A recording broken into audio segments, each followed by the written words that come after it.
Ladies and gentlemen, finalmente chegou a hora de falar sobre o coronavírus, né? Eu queria evitar esse assunto, porque eu achei que eu não tinha absolutamente nada para acrescentar frente àquilo que já estava sendo dito, mas, pelo visto, eu vou ter que falar algumas coisinhas sim. Por várias razões, eu já vou explicar para vocês por quê. Pelo menos o meu público deve estar acompanhando o Átila, né, e tudo que ele está falando sobre isso, seja no canal dele, seja no canal de todo mundo, né? O Átila foi no Cauê, foi no Lito, foi no Manual do Mundo, o pessoal brincou que para ele zerar a internet falta só ir no Condzilla. Ele está explicando tudo, uma vez que ele é virologista, chegou a trabalhar com variedades de coronavírus durante a pós-graduação dele, e com outros vírus, também outros tipos de vírus, então ele é uma pessoa extraordinariamente estudada e especialista no assunto, e ainda por sorte da gente, ele é um divulgador científico, então ele está aí para explicar isso daí.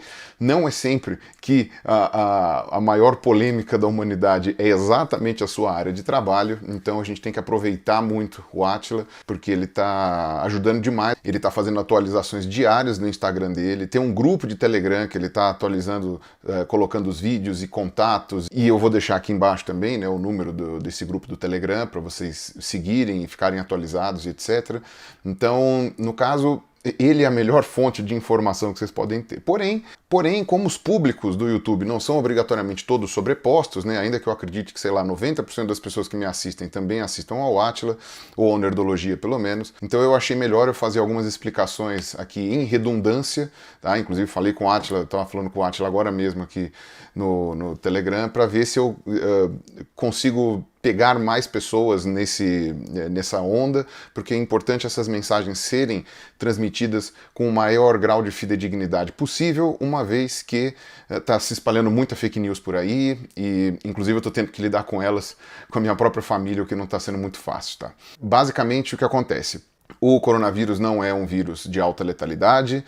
Os vírus que acometeram a humanidade recentemente, nos últimos, no século XXI, foram até mais letais do que o corona, né? Então tem a gripe aviária, teve a SARS, teve a gripe suína mesmo, né? E etc. Então você teve aí uma grande variedade de vírus que atacam as vias aéreas e eles mataram muito mais do que o corona. Qual é a diferença desta variedade do coronavírus, né, que é o 19? É que ele transmite com mais facilidade e ele tem um tempo de incubação maior. Então o que acontece? Você provavelmente vai ter mais pessoas infectadas, na verdade a gente já está enxergando isso, né? Mais pessoas infectadas, muito mais do que as últimas epidemias, e apesar da letalidade ser mais baixa, como a quantidade de pessoas infectadas é muito maior, vai morrer mais gente. Tá? Então é aquela coisa, se você tem 1 milhão de infectados e morrem 1.000, você tem uma proporção ali. Se você tem 10 milhões de infectados e morrem 2.000, a proporção é muito menor, mas a quantidade absoluta de pessoas mortas é maior. Eu fiz uns números chutados agora, né, obviamente, mas é só para vocês terem uma noção de por que ele tem essa gravidade. E esse vírus, como muitas pessoas já sabem, ele não ataca, né, as pessoas de maneira igualitária no que diz respeito à faixa etária. Crianças até 10 anos praticamente não sofrem nada com esse vírus, o que realmente é uma bênção. Depois disso, até os 40 e poucos anos, até os 50 anos, a taxa de letalidade é, sei lá, 0,2%, é uma coisa muito baixa, e começa a subir à medida que as pessoas vão envelhecendo, até que a partir dos 80 anos, sei lá, de idade, né, a letalidade sobe para 14%, dependendo da situação, quase 20%. Então, se você for olhar, né, na média, a letalidade é muito baixa, mas quando você vai olhar por faixa etária, a letalidade é muito alta quando a gente tem pessoas idosas. Essas são as pessoas de grupo de risco. Aparentemente, uma porcentagem alta, eu acho que 20% de todas as pessoas que pegaram esse vírus desenvolveram uma debilidade muito grande a ponto de precisar de UTI, e não tem UTI para todo mundo, né? Para imaginar, acho que é 20%, mas não importa. O que importa é que é muita gente que acaba precisando de UTI, principalmente para a questão respiratória, né? Porque como ele afeta os pulmões, ele afeta a capacidade de respirar, você precisa entubar a pessoa, enfim, colocar oxigênio para dentro dela até que ela melhore. Tá? Isso não é uma sentença de morte, muito pelo contrário, como eu falei, a letalidade desse vírus é baixa. Mas se você não tiver o tratamento adequado, aí você morre mesmo, né? E a gente tem que lembrar também que boa parte das pessoas que morreram até agora não só eram idosas, como tinham também outras doenças que deixavam o corpo delas mais debilitado. Então era hipertensão, diabetes, imunodeficiências quaisquer. Então, sei lá, a pessoa está tratando de câncer, a pessoa está tratando de alguma doença autoimune que ela precisa baixar a imunidade, a pessoa já é naturalmente imunodeprimida, e essas pessoas também estão no num grupo de risco aí. Então, uma boa parte das mortes que já aconteceram por esse coronavírus tem a ver com essas doenças pré-existentes também, tá? Então as pessoas ficam mais debilitadas e, portanto, a gente tem aí um grupo de risco bastante evidente. Por causa da fragilização dessas pessoas que já possuem algum tipo de doença que deixe elas mais propensas a ter uma complicação mais grave no caso do coronavírus, apareceu um professor aí, que eu vou até ver o nome dele aí, é o Dr. Benny Schmidt, né? E o que ele está falando? Ele está falando que o coronavírus não mata, que o coronavírus não é tão grave assim, que as pessoas que estão com coronavírus morreram por outros motivos e não tem a ver com o coronavírus. Talvez, né, eu quero acreditar, né, que talvez tenha sido essa má interpretação desse caso dos agravamentos, né, da situação dos que pegam o coronavírus.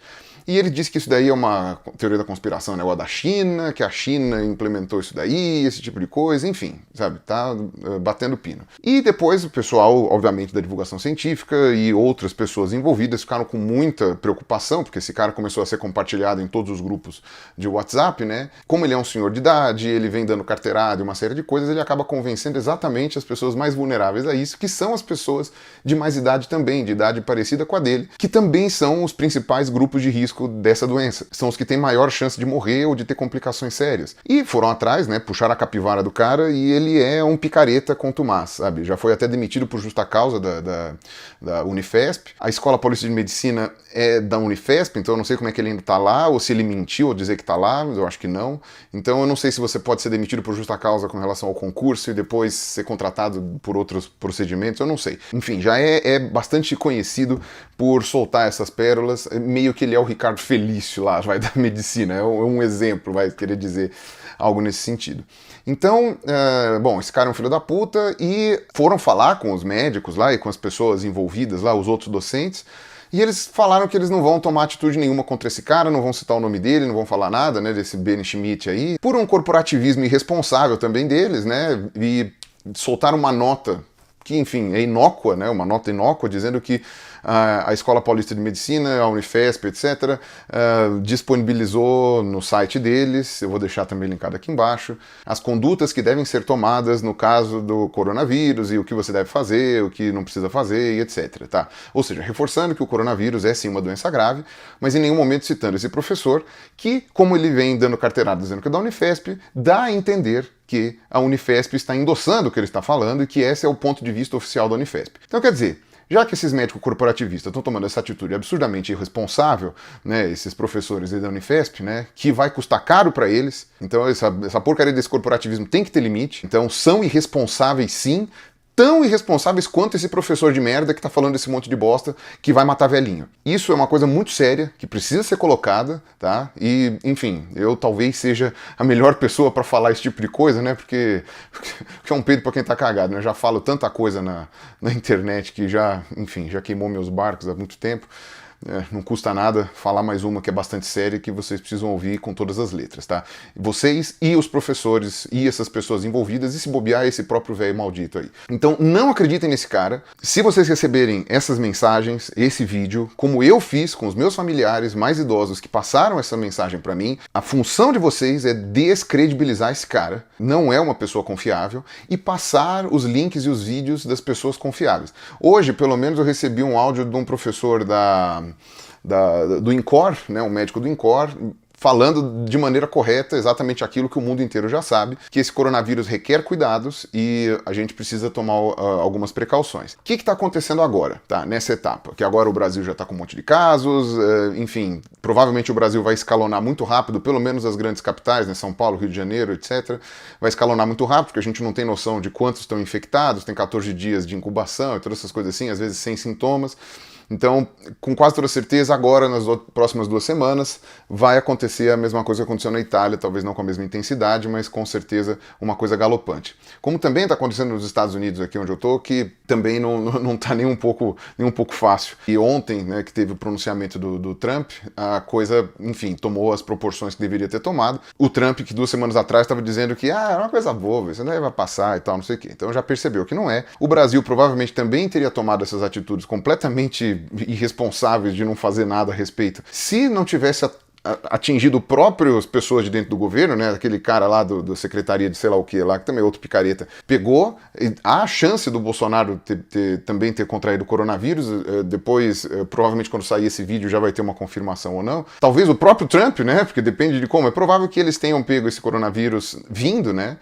Dos Estados Unidos, que é onde tem muitos casos, mas pode ser que tenha sido em qualquer outro pedaço, e pode ser que ele fosse já lá no encontro com o Trump, então o Trump pode ter pego coronavírus, e tanto o Trump quanto o Bolsonaro são grupo de risco, né? São pessoas idosas, pessoas mais velhas e pessoas que podem ter complicações com o corona. No caso, como eles têm muito dinheiro, etc., não vai faltar leite de hospital para eles, mas qual é a grande preocupação com relação ao corona?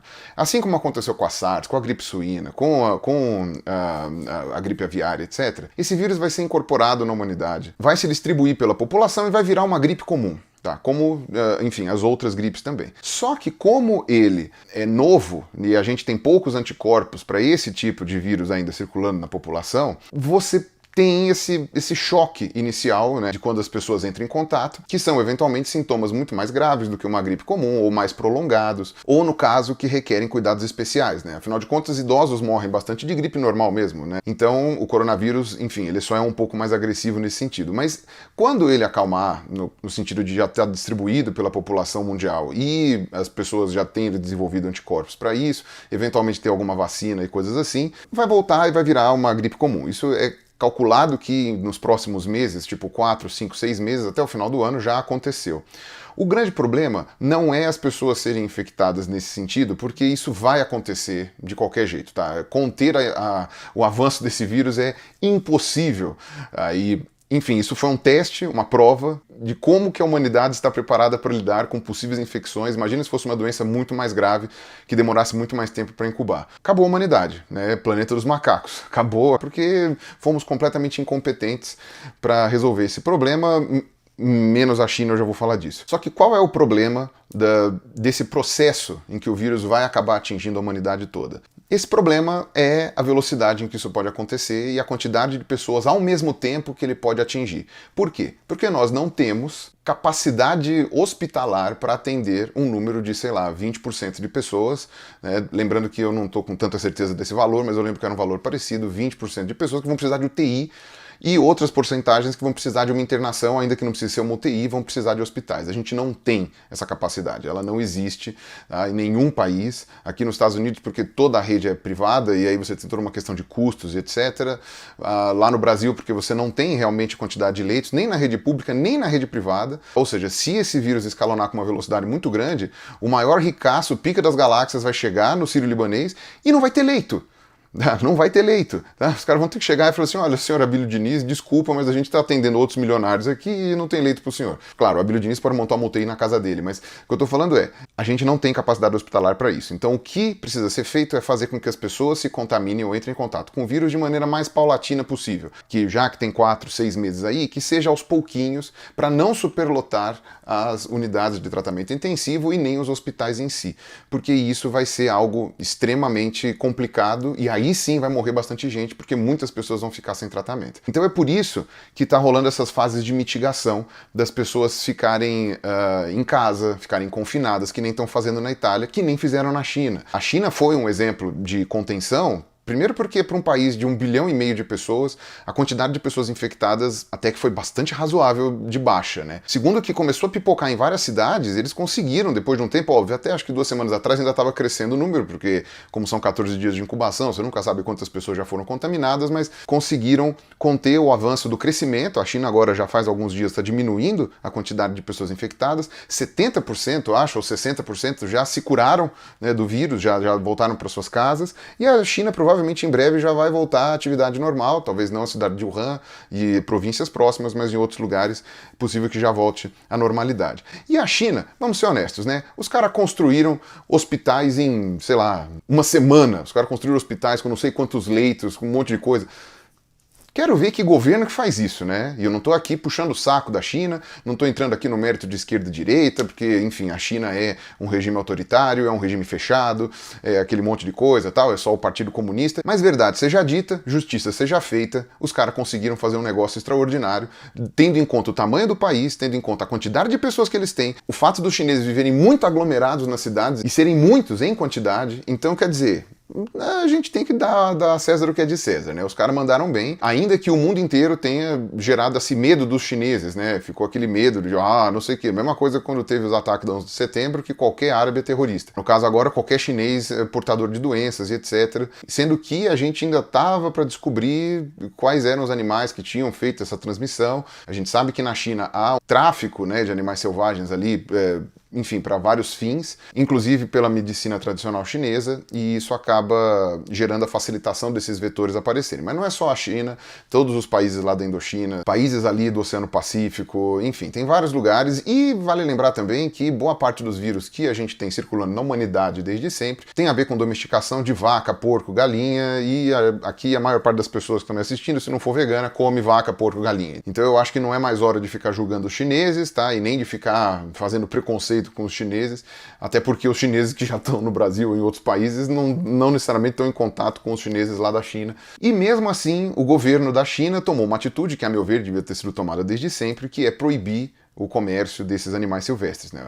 Para mim é a coisa mais lógica a ser feita, né? Enfim, antes todos os governos, né, com problemas ou não, pensassem nisso daí, né? A gente tem aí um governo agora que tenta flexibilizar, inclusive, isso daí. Então o que acontece? A tendência agora dos países que estão começando a apresentar um aumento do número de casos é deixar as pessoas dentro de casa. No Brasil já está rolando contágio de pessoa para pessoa, já está tendo aquela falta de controle total. A gente vai descobrir agora nas próximas 2 semanas quantas mil pessoas realmente foram infectadas e em quais lugares do Brasil, e vai ser recomendado que fiquem todos em casa, tá? E a ideia é essa mesma. Se você mora nas grandes capitais, São Paulo, Rio de Janeiro, Belo Horizonte não sei se está tão feio, mas Brasília e Porto Alegre eu sei que tem alguns casos. Não lembro se Espírito Santo e Bahia. Se você mora nas grandes cidades onde já aconteceram casos de transmissão local do vírus, né, ou seja, não foi alguém que veio da Itália, veio da China, etc. Foi um brasileiro no Brasil que contaminou outro brasileiro. Se isso aconteceu na sua cidade, fique esperto, porque em breve vai acabar acontecendo medidas de mitigação, de colocar todo mundo dentro de casa. Eu estava em contato com pessoas da Itália, né, de museus da Itália, que eu ia acabar visitando, vou ter que adiar esses planos, porque os caras, inclusive, responderam bastante tristes, bastante chorosos, porque eles estão sem vida, né? Eles estão presos dentro de casa. Mas infelizmente são as medidas que precisam ser tomadas. Óbvio que isso não dura para sempre, mas que seja um mês, por exemplo. Pô, um mês em casa é complicado. 2 meses, né? 2 meses aparentemente é a medida de segurança. Principalmente se você tiver pessoas idosas em casa. Principalmente acima dos 70. É possível que os mercados continuem trabalhando, sistema de comida delivery vai ser muito útil, o pessoal vai faturar uma grana. Inclusive na China foi assim que eles resolveram, né? Já que você não pode sair de casa, você tem que chamar comida pela internet. Então, mantenha os idosos dentro de casa, ou pelo menos por enquanto, já vai estocando comida para quando esses idosos não puderem mais sair de dentro de casa. Porque em algum momento, né, por enquanto é uma opção, daqui a pouco vai ser uma exigência. Tá? Que nem aconteceu na China, que nem aconteceu na Itália. E quando isso for uma exigência, não é uma questão de escolha. E aí é melhor você já estar preparado quando isso acontecer, porque pelo menos em São Paulo já não é mais uma questão de se, é uma questão de quando. E lembrando, é questão de tempo esse vírus se espalhar, ainda que ele seja um vírus, como eu já disse, de baixa letalidade. Não acreditem nesse Benny Schmidt aí, nesse professor que tá falando bosta, tá? Esse cara não vale nada. E o importante é, todo mundo vai acabar entrando em contato com esse vírus em algum momento. A gente tem só que lutar para que esse contato seja o mais demorado possível, para justamente nossos sistemas de saúde terem condições de abrigar todas as pessoas. Porque se isso não acontecer, aí sim vai morrer gente pra caramba. Porque vai ter gente que vai precisar de internação ou de cuidados médicos especiais, que não precisaria necessariamente morrer, e vai morrer porque não vai ter como tratar. Também tem o discurso na internet da galera que fala que tipo, mas o coronavírus mata pouco e a gente tá acabando deixando de escanteio doenças que realmente estão complicadas no Brasil, como dengue, chikungunya, zika, gripe comum e uma série de outras. E de fato a gente acaba dando uma prioridade para essas doenças novas do que para doenças previamente conhecidas, que já matam todo mundo há muito tempo. O grande problema é exatamente como essa doença tem um contágio muito fácil e muito grande, e ela mata pessoas previamente debilitadas. Imagina você pegar dengue e coronavírus. Tchau, tchau para você. Entendeu? Então esse tipo de coisa também tem que ser pensado. E óbvio, não é uma questão de maior prioridade ou menor prioridade, mas o lance é, isso está virando uma pandemia, na verdade já virou, né? O OMS falou que é uma pandemia, ou seja, isso independe do que o Brasil tem de problemas, dengue, chikungunya, essas coisas todas que são realmente graves. Isso, na verdade, é uma coisa mundial, inclusive em países que não têm dengue, não têm chikungunya e estão trazendo isso para o Brasil. Então eu acho que eu falei tudo que eu precisava falar. Não sei se eu esqueci alguma coisa, vou deixar aqui embaixo o número, então, do Telegram, da conta, do grupo do Telegram que o Átila criou para poder mostrar as atualizações. Acompanhe os vídeos em que o Átila aparece e, enfim, pressione o YouTube para derrubar esses vídeos desse velho maldito que está colocando pessoas de grupo de risco em risco maior ainda. Não esperem as pessoas de idade da família de vocês pegarem a doença para aí então elas caírem na real de que esse médico aqui é um picareta. É melhor prevenir do que remediar. É melhor prevenir do que depois ficar falando eu avisei. Porque gente morta não vai ouvir bronca, tá certo? Então é isso aí, um abraço para vocês, boa sorte para todo mundo. Falou!